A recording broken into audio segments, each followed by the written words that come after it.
esteemed viewers, I am Dr. Suman Sinha, Chairperson Vaginal Surgeries Committee, Fogsi, and your host for today's podcast.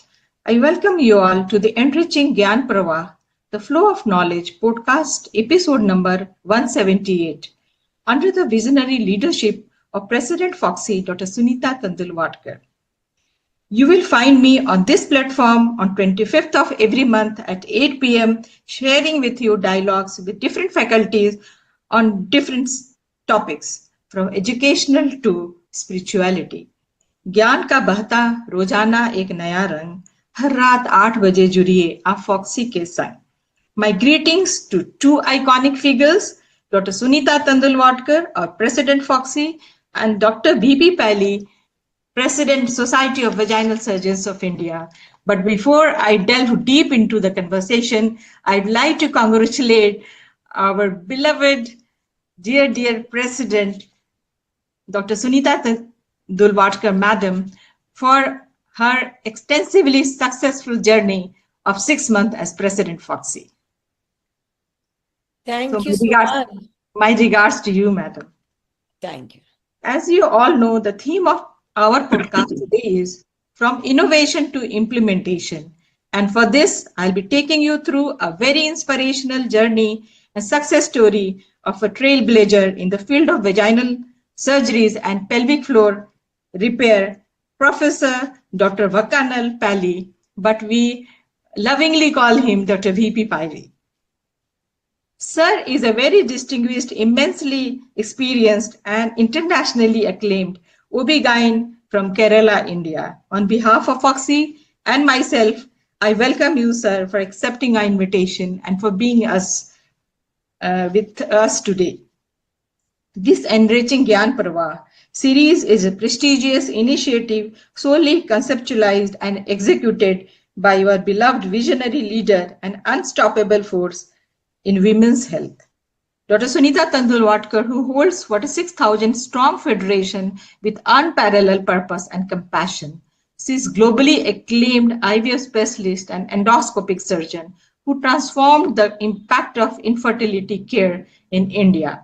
She has the credit of delivering the first stem cell baby of India in 2018.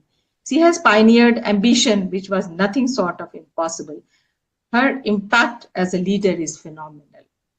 Suman, today is your day with Pally. Madam, just for the viewers, madam, they would like to know. Just give me 1 minute.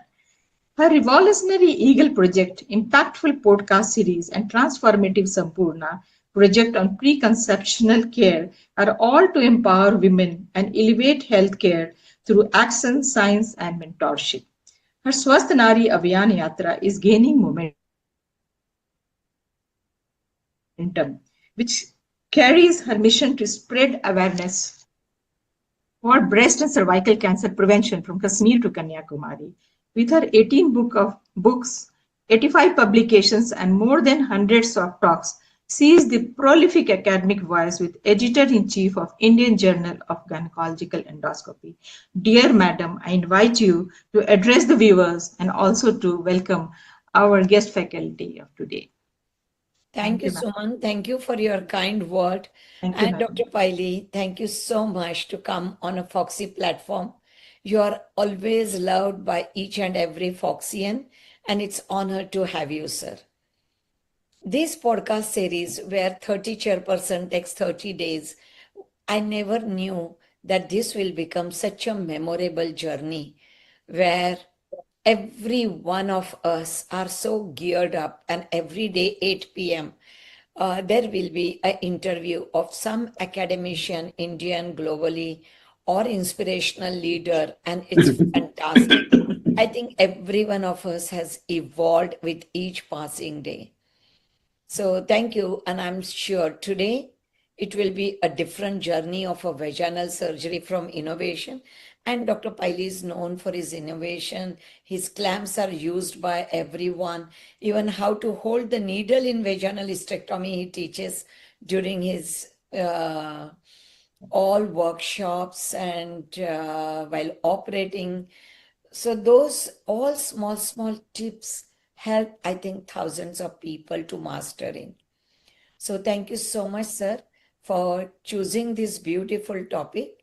And our protocol is you and Dr. Suman will be in the frame, and I'll be listening to you all from the viewers link. So thank you for being here with us, sir. Thank you. Thank you, madam. Thank you so much for being with us today, being so busy you are today. Enjoy your podcast. Thank you, sir. See you. So once again, I would like to introduce formally our Professor Dr.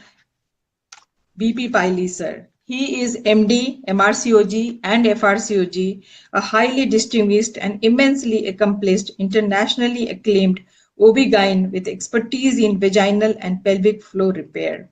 Surgeries from Rajagiri Hospital, Aluva, Ernakulam district, Kerala. He has the honor of coordinating state-level CRMD, that is Confidential Review of Maternal Death in Kerala. Professor Piley has given his services as a passionate teacher of UG and PG students. He is a proficient surgeon, strict administrator, and a research scholar. He has served in various medical colleges of Kerala state and even abroad. Presently, sir is state coordinator of CRMD in Kerala, in which he oversees the data collection and functioning of the confidential review process of maternal death. Under his guidance, Kerala boasts to have the lowest MMR of all states of India. It is now only 18. So many congratulations to you, sir, for your effort.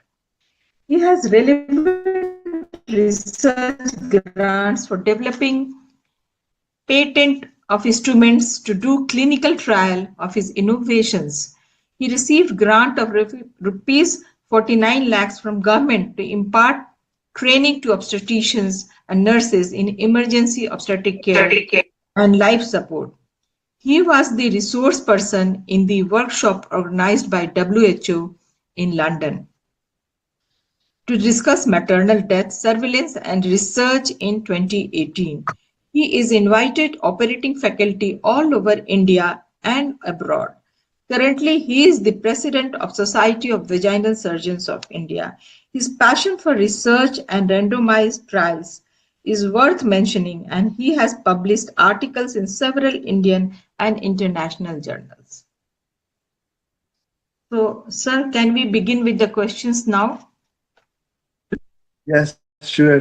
But before that, let me thank you, Suman, and thank you, Sunita, for this great opportunity to share.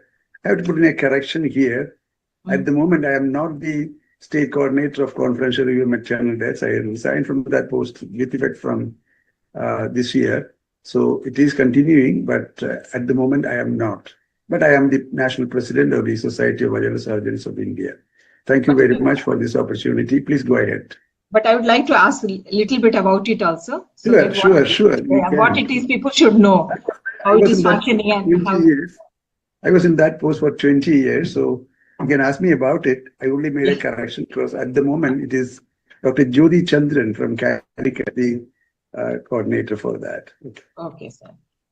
So my first question is regarding that only. Kerala has the lowest MMR of all Indian states. You being the coordinator, you have been the coordinator of CRMD, we want to know your contribution in it and kindly explain what is CRMD, how it functions. CRMD stands for Confidential Review of Maternal Deaths. Actually, we modified it a little bit, adding the word review instead of the inquiry which the British followed. They call it confidential inquiry into maternal deaths. We call it confidential review because inquiry, we thought with that brings in a little bit of fear complex to the obstetricians who are being interviewed. So that is the change in the name. The background to this is we started this in 2004 and our Kerala Federation of Obstetrics and Gynecology was started just 2 years before that. One of the first declared objectives of the Kerala Federation was to work towards reducing maternal deaths further. We, even at that time, were having really good MMR figures of 85. But we thought on analysis of maternal deaths in our state, because we were in the medical colleges and we were. In 2004, what was the MMR in your state that time? At that time, it had come down to maybe about 75 or so. But when we started, it was about in 97, 98, when we started to review it, it was just about 100. So it was still the lowest in the country. Yes. But still on analysis, as I was in the medical colleges, and we medical colleges collected the data and found that there are still many maternal deaths which were avoidable. So one of the first objectives of the Kerala Federation at the very beginning of its starting was to work towards avoidable maternal deaths, prevent the preventable maternal deaths. So we started one committee called Maternal Fetal Medicine Committee, the only committee at that time when the Kerala Federation was started. And I took up the post of the chairperson of that. And after about 2 years, we had an opportunity to attend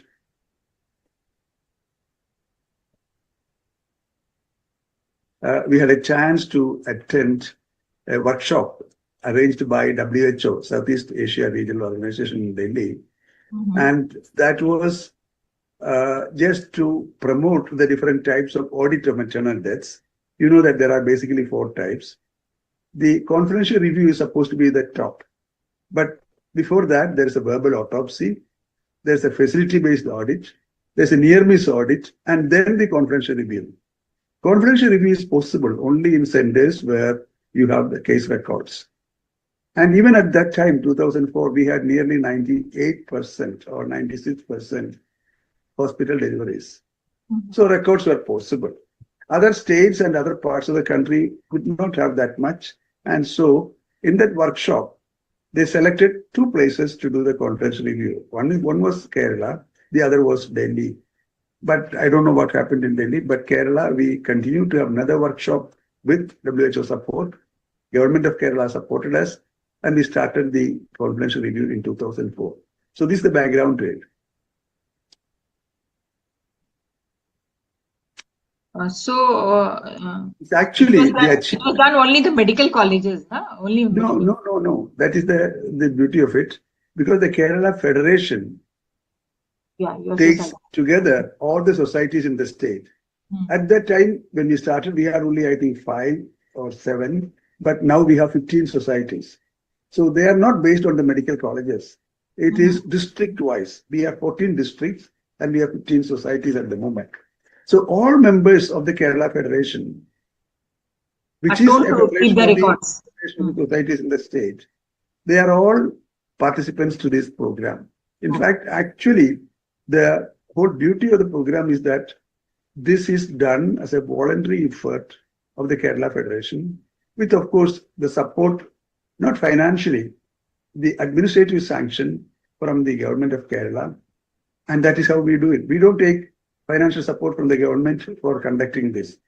We finance it ourselves, the Kerala Federation. So that is how it has been doing. It has been going on. Yeah. Very nice. I mean, all the other states also should follow and take this example from your state. Yeah, the problem with that is there are many other states which came to us or we went to them. For example, Karnataka did, UP at one stage came, Bihar came, Orissa came, Andhra Pradesh came. All of them were interested, but then there are certain administrative hurdles. The problem is, Government of India's directive is that every maternal death should be audited by magisterial audit, which means the district collector or the district magistrate. And in Kerala, when it came to that, we persuaded our government to agree to the confidential review and also explain to them that when we do the confidential review, there is no need for a magisterial audit. Yes. The administration in Kerala was kind enough at that time to agree to that. And they issued orders to all care providers in the state that the details of every maternal death should be transferred, anonymized, of course, to the Kerala Federation. Anonymized records should be given to the Kerala Federation. Every maternal death is, by mandate, informed to the health authorities. They investigate going to the facility where the death happened, but a copy of their investigation is also handed over to us. But we have access to the case records, photocopy of the case records, and that we get seen by at least 2 sometimes more, senior obstetricians who will look through it and then come to a conclusion as to what the cause of death was. Was there a preventable element? What are the learning points in it? How can we prevent this happening again? And these are then finally brought out in the form of our publication. We had actually published our results. We have 4 volumes of the confidential review maternal death manual, and that we call the Why Mothers Die. You can see that the Why Mothers Die. This is the 3rd edition. We had the first one like this, the second one like this, and the 3rd one, which came out in April of 24, was this one. So the 4th edition, covering the period from 2004 to 2023. How it came down. The whole thing, review of the cases, learning points, and what to do. And that also is actually a sort of guidance of practitioners, what to do in such and such situation like that. So this is a collective effort of the Kerala Federation. Is it available to us? Actually, the Kerala These are Federation. In the form of book. Kerala Federation, we can ask to the president. No, you can actually download it from the website of Kerala Federation, www.kfogkerala.com, and the website is free download, except the 4th volume, which I don't think has come yet. But the other ones are downloadable, and then you can get it. It's very useful. The entire volume. Yes, sir. Even in Jharkhand, we have the MMR rate is 51, but still we have to make it down. Or 49, something like that it is. But better than Bihar and UP and all. I know. Yeah. So now coming to our gynec cases, apart from this. Now my second question to you will be, is transvaginal cervicoischemic cerclage similar to Sirotka cerclage? What advantage it has over McDonald cerclage, and what are the indications where you are advised to do this transvaginal cervicoischemic cerclage? Yeah, differences. Yeah, probably I will just borrow one of the pictures which I showed yesterday, and that will explain what these different types of cerclages are. So yes, sir, that will be a great boon for our listeners. So who missed yesterday's this ICOG masterclass was very, it was a great learning curve. So if you look at this picture, you are demonstrating the different types. I hope it is visible. Yes, sir. Yes, sir. Yeah, I will just put it in the slideshow. Yeah, it is. So you can see this, the portio vaginalis of the cervix, that is where if the McDonald is put. Shirodkar is a little above that. Posteriorly, it will be at the posterior fornix. Anteriorly, you have to reflect the bladder and go underneath. But the cervicoischemic cerclage, transvaginal cervicoischemic cerclage, what we do is put the cerclage above the level of the uterosacrals. Assuming this is the uterosacral, it goes above that, which automatically takes it to the level of the lower segment. That is why lower segment is formed in the isthmus. So that is why we call it cervicoischemic cerclage. The reason for this one, developing this is, over the last few decades, we have been practicing mostly Shirodkar cerclage. I don't agree with those who say that the Shirodkar and McDonald are similar. They are not. Shirodkar is certainly superior to McDonald. And in those patients where even if Shirodkar doesn't hold, a failure to a Shirodkar cerclage, we would suggest that you put the cerclage still higher, above the level of the uterosacral attachment, that is at the lower segment, so that it really holds the product's pregnancy above that level. If you still do here, as you can see here, if there's a little funneling, that's a stimulus for the lower segment to act further. That will make the contraction of the fundus, and that will eventually make the cervix open up. Whereas if you go above that level, that is less likely to happen. This is the principle behind it. We have gone through all this. We have gone through McDonald, which is so simple, so everybody does it. But in a real case of insufficiency of the cervix, we doubt whether that will be enough. Shirodkar is good because it goes to the internal os level. But still, in really weak cervix, we doubt whether that will hold. That is why we went one step higher. Now we do it in those patients who have failed before, or who have a short cervix, or who have an amputated cervix, or anatomically distorted cervix. We put it at the cervico-isthmic level. And our motto is that we can do this vaginally. We can go push up the bladder as we do for Tandulwadkar, and we can open into the pouch of Douglas by opening the posterior fornix, and so we can put it at the level of the isthmus of the uterus. And I'll just show you a small clip so that you can follow what we do. More clearer to our viewers. Yeah, yes. yeah, okay. So you empty the bladder. Hold the cervix with an ectomatic alif. Ectomatic means they don't have teeth but grooves at the tip. Infiltrate a little bit of vasopressin anteriorly on the surface of the cervix, under the bladder, posteriorly at the level of the between the two uterosacral ligaments. Just incise the vagina and push up the bladder like that. Hold the bladder up with a tongue depressor or a narrow. As we do in ACR, we do now. We lift the bladder. During angiography, as we do, we separate. Same thing. Lift up the bladder, and here we are opened into the pouch of Douglas. So now the needle is held tip down. This is the Johnson & Johnson's Merceline tape. So tip down, and the needle emerges above the level of the uterosacral. Steady the needle before you release the needle holder. Do the same thing on the opposite side, front to back, and the tape comes behind, between the two uterosacral ligaments, and you tie it with 2 or 3 throws. The first one, only one throw, unlike the usual stitching. Make sure the tape is flush, snugly tight on the cervix. And once you have tied it, you may take, you may take 3 throws and then close off the incision that you have made. So this is what we recommend in cervico-isthmic. So for opening it, you have to again remove the stitches and then open it. Now, the point here is, once you put a cerclage at that level, and if the pregnancy has gone about 26-28 weeks, the cerclage will be at a really high level, and we cannot think of removing it easily.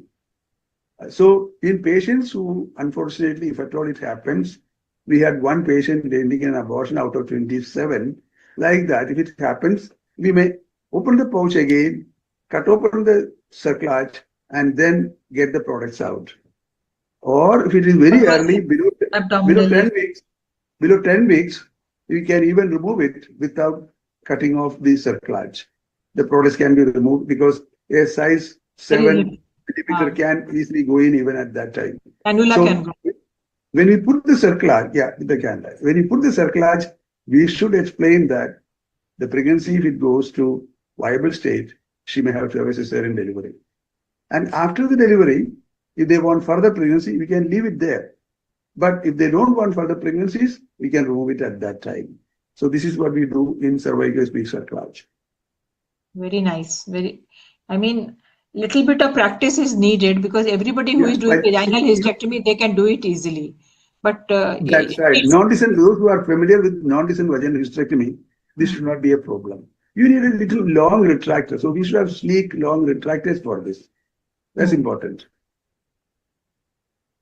Yes, sir. So I think it is quite clear to our viewers, and if they have any problem, they can easily contact Dr. Piley, sir. And without doing, nothing happens. You have to, learning curve is by practicing. So practice makes a man perfect. So we come to the stop sharing this. Just stop sharing this, sir. We have other questions. Stop sharing, sir.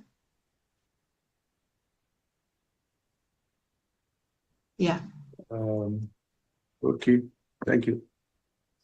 So these days, sir, this question is regarding cesarean section. These days, we see that cesarean scar defect or isthmocele is rising. Number of cesareans are rising, and the cases of cesarean scar defect is also rising. So, do you suggest some special tips so that this doesn't happen? I would say that the reason for that are multiple. The most common reason, I just trying to get this picture clear. So how can we prevent it? You asked me about the ismocele. I think the screen all right? The screen is all right. Yes, everything is right. Okay, thank you. See, the reason for that are multiple. One of the reasons which we don't acknowledge is that these days cesareans are mostly done before the woman is in active labor, before the lower segment is really thinned out and formed. So obviously the incision on the uterus is at a higher level. Yes. The second point is, even if they have been in labor, especially if they are not in labor, where the lower segment is thick, what do we do? Actually, we don't take care to see that the edge are brought proper anatomical apposition. For that, what we should do is, we should have what we call far near far principle. Suppose if this is the lower segment, and this is the incision on the lower segment over here, when you take the bite on the lower edge, you start on the little farther, say 4 or 5 millimeter from the edge, but inside you immerse the needle about 1 or 2 millimeters short of that. So far on the outside, near on the inside. Near on the inside here, farther out on the outside here, so that when you bring the edges together, it will fall in like that, rather than remaining like this. If it remains like this, what is interposed between is the decidua. And if the woman had not been in labor, if it is not a very thinned out lower segment, that decidua is also thick. So thick decidua between the two edges, when the decidua gets shed off, becomes a niche. This, I feel, is the most common reason why we have more and more of the niche formation or the ismocele formation these days. So cesarean being more in women who are not in active labor or fully from lower segment, the apposition of the edges, and people say it is because of the single layer closure. No, single layer or double layer, we bring the edges properly without the residua interposed between the myometrial edges, there is less chance of niche formation.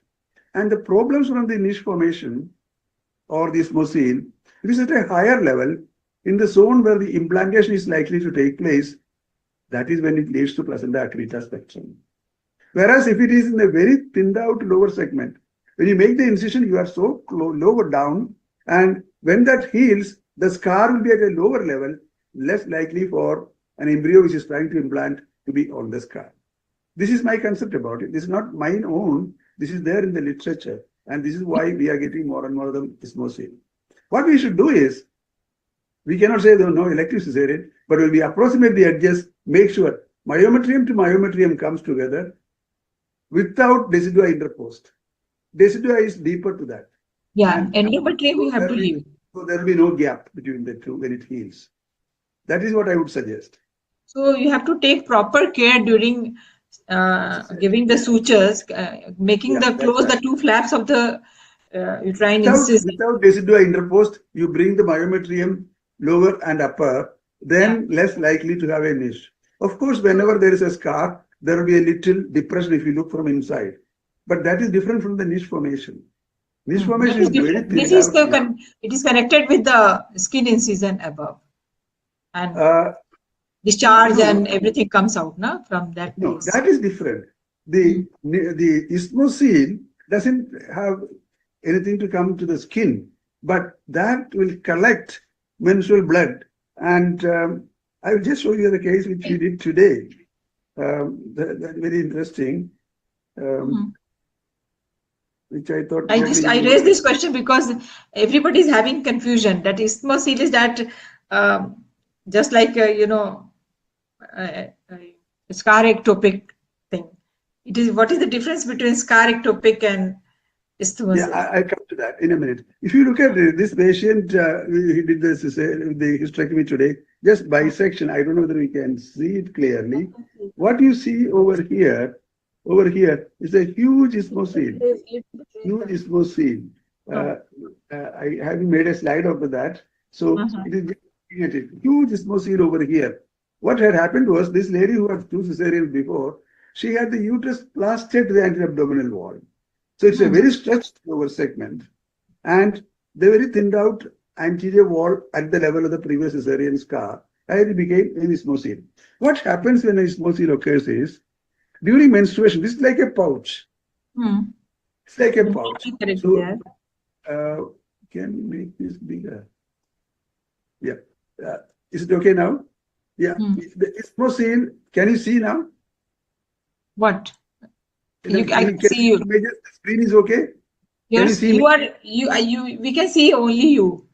Okay, I am not showing anything else. I can see you. Yeah. So if you have isthmosile at this level, for example, if this is a lower segment, and what happens is during menstruation, menstrual blood will collect in that pouch. Even when the flow is finished from the body of the uterus, this will have a small trickle to continue. And that is why some of these girls will have continued to have spotting for days or sometimes even 1 or 2 weeks beyond the menstrual phase.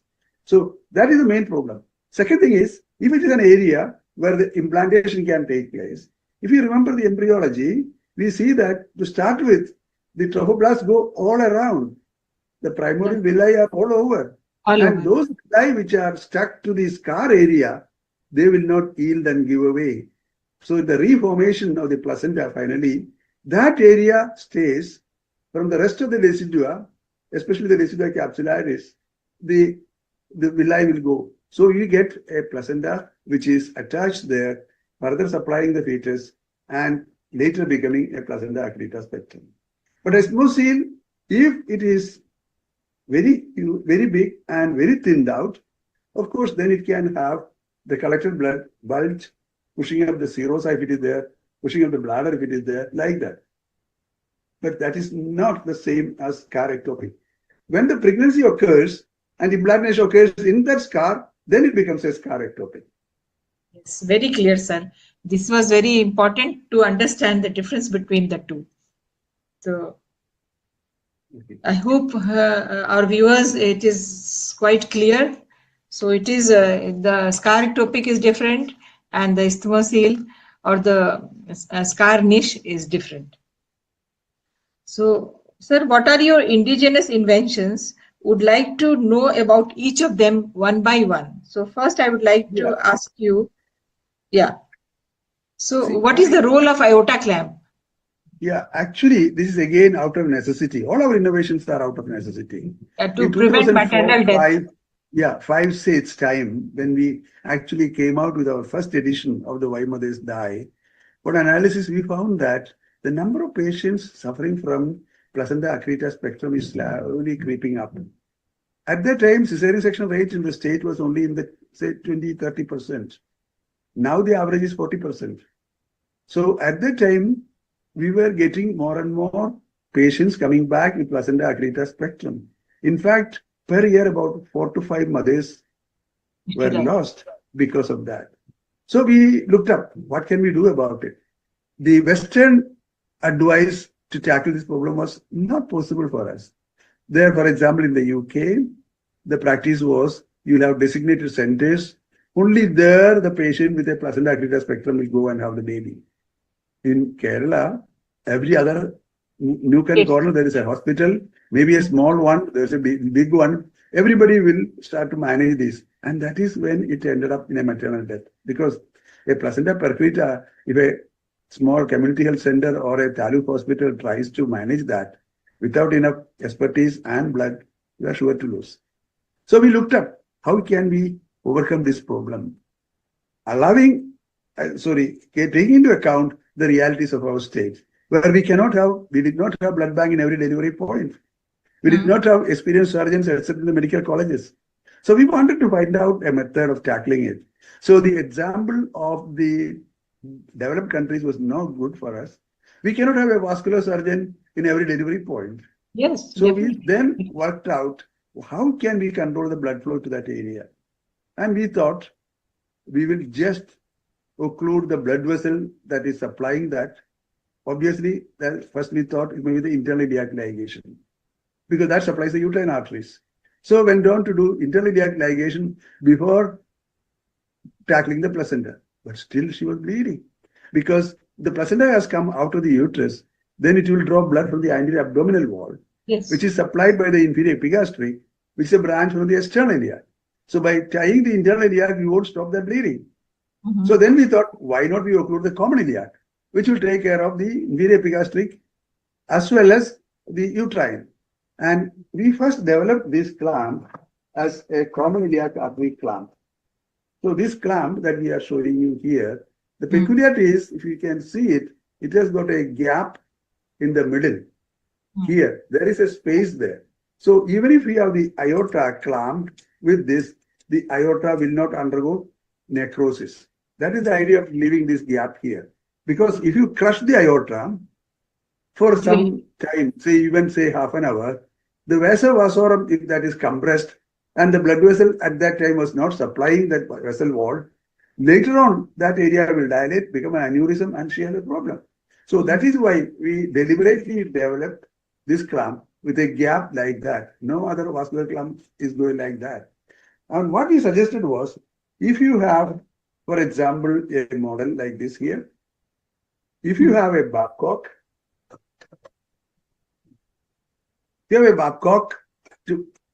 sorry, you cannot see it because the power has gone here for a short time. You can see. You can just manage. Yeah. If you have a Babcock, with the Babcock, you palpate and identify where the aorta is. With the Babcock, go all the way down, catch the aorta, and just lift it up. And once you have lifted it up, then with the aorta clamp, you go either above or below that. Full thickness of the aorta is clamped like that, to the extent that it will stop conducting blood. So by palpating the common iliac artery, you can see whether the aorta is blocked on both sides. If you when you do the procedure, you remove the placenta. We started doing that on the common iliac artery on one side and the common iliac artery on the other side. But later, inadvertently, one of our colleagues in Kottayam Medical College happened to clamp the aorta rather than the common iliac, and then found that is so much better if you clamp the aorta rather than the common iliac, because you need only one clamp, and to clamp only one, and there is no concern about the ureter that much. Of course, everybody is afraid of the aorta. Why can we touch the aorta like that? If you make sure that the IVC, inferior vena cava, is not interfered with, no problem. So we can do it. That is how the development of the aorta clamp, a step after the common iliac artery clamp, was used. And we published actually in the International Journal of Obstetrics and Gynecology our experience.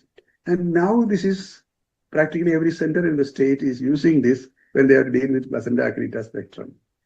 The problem with placenta accreta spectrum is, again, it's a spectrum. We can have a simple small area of the placenta adherent to the scar area. We can have the placenta come out and become a percreta. They are all basketed together. So people say, I have tackled so many placenta accretas and all that. The ones which are not percreta is only a very small percentage of the total, not even 10% of the total. Actually, only about 6% or so of the total placenta accretas. So these are the killers when it comes outside. The other ones also can kill because there is enhanced blood supply, but not as bad as the percreta ones. So this is the story about the placenta, the aorta clamp. We can leave the clamp there for 30, 40, 50 minutes. We have even gone to clamp at a time up to about 2 hours. And without concern. By the time you remove the placenta and do all the... If it's a percreta, especially if it has gone and invaded bladder deeply, if it has gone to the parametrium, then it takes longer. But usually the average time is only about 40 minutes of clamping time. Post-operatively, we put them on clethodim, that is for the low molecular weight heparin to prevent thrombosis, and they are ambulated the next day itself. So this is how we take away the risk of thrombosis that can happen otherwise. So this has drastically reduced the maternal deaths due to placenta accreta spectrum. That was a problem for us in our state. Yeah. So viewers, you also would have this aorta clamp in your clinic. You never know when this type of case arrives in your clinic. So no, actually, Suman, This is, of course, device for the placenta accreta spectrum. But And if you have an open abdomen, and the patient is bleeding torrentially from anything, trauma to the uterus or abnormal vascularity or severe atonicity, the first thing to do is with your hand, you compress the aorta, go and put the clamp, and then do your business. So this is not only for this purpose.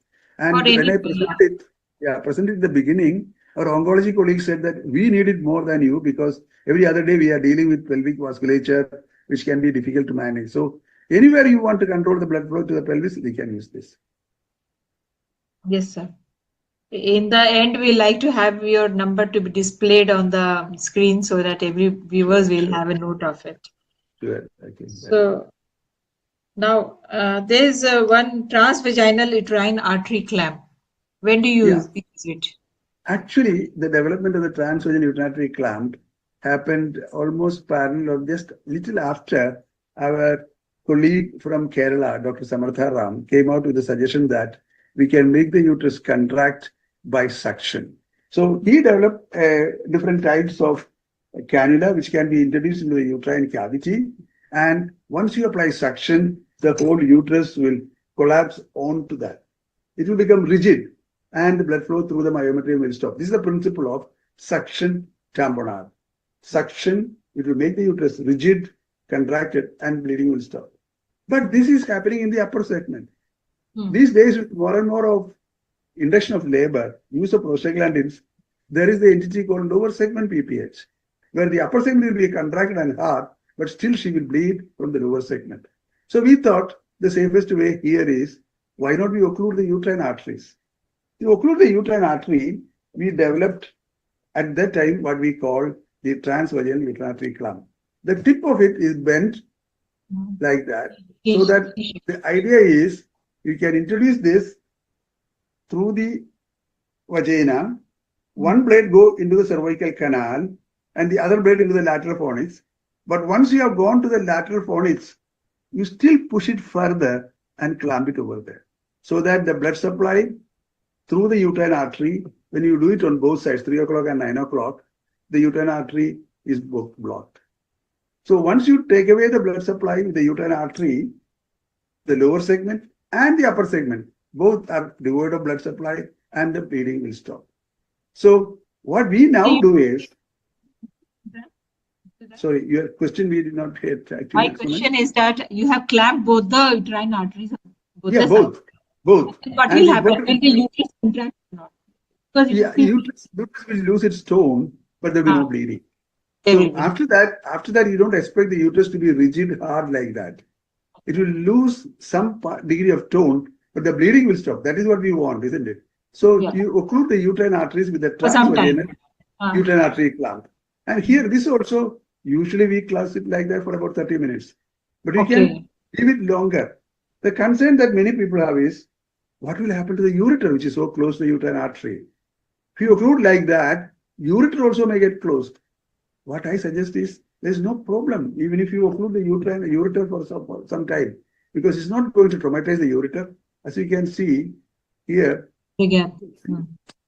no harm. It is through the tissues that you are occluding it, and no harm done to the ureter. Temporarily, you are occluding it. That is all.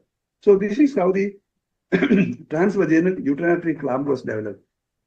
As you can see, the bent part here is about 2.5 centimeters, and that can sometimes be difficult, especially if the woman doesn't have any epidural. And we want this clamp is to be applied by whoever is attending the delivery, whether it is an obstetrician or a nurse midwife, whoever it is. Because we cannot wait for help to arrive, you're immediately arrested. So when you train the nurses and all that, what we recommend is, with a sponge holder, you hold the anterior and the posterior lips and introduce the blades like that. And with the L shape at the tip like this, it is a little difficult for them to apply. So we thought, why not we make it symmetrical and a T shape like that. It's the same thing, but T shape. And it is slightly shorter, easier to introduce, easier to apply. So that is the next generation of transvaginal urinary clamp. First we call the L clamp. This we call the T clamp. But this is not like any other clamp. As you can see, not like a sponge holder. Again, you can see the gap here. This is to accommodate the cervix. If you don't provision for the cervix to be It doesn't accommodated, get traumatized. yeah, the tip will not come together. That is how this transvaginal urinary clamp was developed. But then, as an extension of this, what we thought was when you do the cesarean section, also you have to occlude the uterine artery sometimes, above, down, that is all. So what we do is, when you are doing a cesarean section, if you have a lower segment incised like that, introduce one blade into the cervical canal or the lower segment, and the other blade on the side, and occlude the uterine like that. So we can occlude the uterine. And again, this clamp also traumatic. So you can hold it like that. See? So you can hold the lower segment edge, even if the bladder is there, even if the ureter is there, no harm. Immediately put the clamp, stop the bleeding, clear the field by suction or mopping, and then slowly release and find out the bleeder and tie it. So this is the principle of the transvaginal or transabdominal uterine artery clamp that we recommend to be available in every cesarean section set and in every labor room. So that if there is bleeding, you don't have to hunt for it. And these are not all that expensive. They are reusable stainless steel clamps. They'll give you the address to get it later on. So this is the autoclavable. Autoclavable, reusable like that. And these are made as sturdy instruments, you know. Yes, sir. Very nice. So I think the T clamp is same, transabdominal T. Yeah, transabdominal and transvaginal. Even the L, both can be used. L clamp also can be used transvaginally or transabdominally. Yes. Yeah. The other thing is, suppose the upper segment is the main site of bleeding and the ovarian contribution is there. What we would recommend is, if it is the L clamp, you can just apply it like that. Both sides. So the contribution from the aorta through the ovarian artery also is taken care of like that. So what we have to do is prompt action. That's the important thing. Prompt action. Yeah, you asked actually which one to use, the cannula or the suction or the clamp. What we recommend generally is, if you feel the uterus is flabby and bleeding is from the upper segment, immediately insert the cannula, a cannula like that. Introduce it in the uterine cavity, which you can even do without even a sponge holder to hold the cervix. You can just palpate with your finger and put it in like that. This is a disposable cannula which we developed, which we are not marketing at the moment. But we have a flexible long tube like this being tried now. So the advantage is the rigid cannula like that will be there interfering with your episiotomy suturing and all that. Whereas a flexi cath like this can be kept to a side. And this also is rigid enough. It has got a connection for a suction tube that will be taking it to the suction machine. So the distal about 4 inches, that is the place where the holes are. They should not, no hole should be in the vaginal level. In that case, it will not make the uterus contract. And the holes have to be of sufficient size. This is 5 millimeter, and the diameter of the tube should be sufficient. Here, this is 8 millimeter, so that the blood doesn't stay there and get clotted. And it be taken directly to the suction machine. That is right. It is malleable. It's malleable. Yeah. So if it is a predominantly atonic PPH, we would put the cannula first. If it is a predominantly lower segment PPH, we put the clamp first. But most of the time, we may use both. What about uterine tamponade? Sorry. Now, for the last nearly 5 years, we haven't used the tamponade. Bakri balloon we have, condom tamponade we have. If we have it, if we have these two, the cannula and the clamp, we haven't found a need. Don't need. Okay. So, sir, now coming to regarding the obstetric forceps, what you have devised. Yeah. So, what was the need of that this mini forceps? What was the need? Yes, that is there. Actually, what has happened is, if you look at the forceps available in your own labor room, they will be most likely the Mill-Murrays or one of those which were actually designed and developed by the Westerners with sizes biparietal distance so much, the toe distance so much, the instrument itself very thick, big and all that. So that for our babies weighing 2.8 or 3 kilo, that is unnecessarily too big. Second thing, our women have a smaller frame. And if you use that instrument into a vagina which is soft and yielding, then the chance of maternal trauma is also more. So we thought that in modern obstetrics, we are not going to apply an instrument at the level where the head is above the spine. We do it only when the head has come below the spine, preferably at least 2 centimeters below. And for that, we don't need a forceps with a pelvic curve. So we need only a relatively straight instrument. We don't need that much of a biparietal distance because even if the baby is a little bigger, these blades can open up and accommodate a bigger baby like that. And so that is how the modification of the forceps was implemented. We got it made with all the specifications, with the fenestration over there, with the length of the blade same, but the width or the biparietal distance less and thickness less, shank length less, the totally a lighter forceps. This is for the full-term Indian baby. We can open up and take even a 3.5, 4 kilo baby with this because it can open and accommodate any head size like that. Yes. Only thing is, it is the hand which is holding the blades together. We don't have a butterfly lock as in the axis traction forceps. But then we have in modern obstetrics the problem. We have to deliver babies which are very tiny, maybe 26, 28 weeks. 28 weeks, 30 weeks, 32 weeks. Today I delivered 32 weeks baby. Most of the time, there may be a baby of 1,000 grams or maybe 1,200 or 800 or 600 grams, very precious baby with a thick lower segment. And from there, you cannot even use this instrument. So big for that. Even so ventouse we can't use. Even ventouse can't be used. Sorry? Mature baby ventouse also can't be used. So that is why we developed what we call the mini forceps. We can see this in comparison to the regular forceps is so much bigger, lengthwise, widthwise, every way. So this is the mini forceps which we have developed, which also can accommodate up to 1,000 grams very easily and then deliver it. Because even delivering from a non-formed lower segment, a fetus of 1,000 grams or 800 grams can be so traumatic. That is why we developed this forceps, the mini forceps. We can use it for vaginal delivery. We can use it for cesarean delivery also. Cesarean also. Yeah. So I think we have covered most of the questions today. Sir, you want to give any message to our viewers? Yeah, you asked about the patent. Yeah. Actually, the patent, I have applied for patent only for the aorta clamp. That is because we thought this is an innovation which can save lives across the world.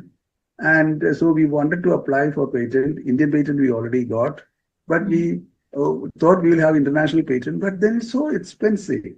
I don't market this for profit. No. And I don't, we spent nearly 3.5 lakhs to get the patent for that. And no returns. And anybody can make, when we marketed this, I found many other companies making these instruments on their own. Indian law, even if there's a patent, enforcement is difficult. So then I did not apply for further patents for the other clamps. But the aorta clamp, it has got an Indian patent. And there are agencies now who will work for us and get the patent applied for and get it. Unfortunately, when we applied for the patent, I don't know for what reason, it took 12 years for that patent to come. I read that. That's why I was asking why so much of time. Yeah. It should not. Actually, you see, these intellectual properties should be, the moment it is completed, it should go to for the patent, because every day that is wasted, somebody else will hear what you have said and then follow that. Okay. So, sir, I have heard that in your federation, Kerala Federation, there is a team which works together. If there is an emergency case, then there is certain team formed. They can come on one call and then they help the doctor who is operating and he is in or she is in problem. Is it like that? Not really, not across the state, but each local society can form its own. For example, I belong to somewhere near the center of the state, Trichy. where we have developed this program called Mitra project. Mitra, friendly, friend. Mitri, yes. Mitra, yeah. So like that. So if you have a problem in one hospital, then others may come and help. More than that, what we do is the society has got seniors who will go and inspect the other centers and then give them guidance in which way they can improve and all that. Other than that, this idea of having a team to go and help physically is not practical. But we always have some people who can give guidance on the phone, guidance for them to what to do or where to send the patient like that. So that way is possible, but not actually. Ideally, you should have a transport facility available, people, volunteers who can go and help, but that has not materialized in our state also. But then also Kerala state has done remarkable work to prevent maternal mortality. So we are very proud about that. Actually, our maternal death, even though the SRS data says it is 19, 18 and all that, that is not true. But that's due to, I mean, they have written that because the birth rate has gone down. No, birth rate going down doesn't affect the MMR. Actually, birth rate going down doesn't mean that MMR will go down because it's only a ratio, you know. They wrote like that, therefore. It was written somewhere. If the deliveries come down, that's also come down. So the denominator coming down, numerator also coming down. Yeah, so ratio when we talk about, if you say the number, of course, when delivery numbers go down, total number of maternal deaths go down. But MMR doesn't have to go down because it's a ratio per 1 lakh live births. So if it's only 20 lakhs, and depending on that, but if it's only 10 lakhs, proportionally deaths also will be less, ratio will remain the same. So that is not the reason. The reason is, of course, we should give credit to our people. The Keralites, the important thing is, education is very important. Education. And they don't mind spending for health. Unlike in many other parts of the country where their prime importance is for our things, here, either by selling or this or that, borrowing, they will spend on health. The second thing, the dignity that the girl child has in our state is no way different from the boys. Of course, there was a time a few years ago it was different, but now no difference. So girls and boys are treated equally. So the respect for the female child is as much as for the male child. So these are all factors, and more than anything, out of pocket, people spend on health. Whereas elsewhere, they depend on the government for that. The government spends, they get something. Yeah. The government otherwise, the government will not help, they will not get treatment. Yeah, in our state, we are not 70% of the healthcare in our state is from the private sector, for which insurance also for maternity care is very little, just beginning. So it is out of pocket expense. So the women enjoy that freedom, and women get support from the family for health, financially, as well as it's a smaller family. So that also helps. For us, the reproduction is actually has been affected long enough. Our replacement rate that is supposed to be 21, ours is 17. Now for nearly 10 years it is like that. So we are actually a population which is slowly dwindling, and that's a problem. Okay. What I can same cases in Jharkhand. Jharkhand is also the same. It's whenever the education level goes up, I think the family size comes down. That is the point. So, sir, I think we have finished. It's almost 1 hour gone. Okay. I don't know how it passed so easily. Yeah, we want you to just post your number. Yeah. You want the number? What I can do is write on a paper and show us. That's it. Okay. So that all the viewers will note it, and because everything whatever we have talked, it is very, very important when for their clinical acumen, and it will help them when they are in a problem. So they should keep all these instruments, which is not very costly, very easy to get it from you, and keep it as an emergency in the emergency tray. Yes. It is Pravah Surgicals, and the number is, I will just read it out. The number is 97444. Dear viewers, kindly click this number and the Strava Surgicals. Take up only 2 seconds. 999. Hassan, can I read? I will read it louder. Okay, it is Strava Surgicals 9744499988. Thank you, sir. That's right. That's right. Thank you, sir. That is one of the companies. There is another one, Babu Surgicals, another one also, who can give you most of these, what I showed you, and his number also I will show you. But these people may be able to manage with the language a little better. That is why I showed this. Babu Surgicals also I will show you. And also the transvaginal urinary clamp is actually, they're in Tuft Surgicals, Rajasthan. They also market it. Tuft, TUFFT. We know Tuft. We have bought so many instruments from they come to all our... so Babu Surgicals, Tuft Surgicals and Strava Surgicals. Yeah, these are the three people. I will show you the number of the Babu Surgicals also here. 98461 94015. And of course, just repeat once more for the Babu Surgicals. Babu Surgicals is 97476. Yes, 97476. 33. 561.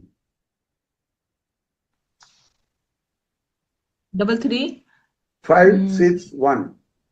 561. Yes, sir. Babu Surgicals. Yes. So these are the sources from where we can get these instruments. But anyway, Suman, thank you very much for this opportunity. Thank you, sir, so much for sharing your knowledge with us. And now we are really enriched with the views what you shared with us, and I hope our viewers are very much satisfied, and they might have been gluing, because whenever they hear Dr. Pali is giving lecture somewhere, everybody joins it. Yesterday even I joined your ICOG masterclass. It was terrific. Thank you. So thank you so much. Thank you. Have a legend in our podcast platform. Thank you so much. Thank you. Thank you very much. Thank you. Good night.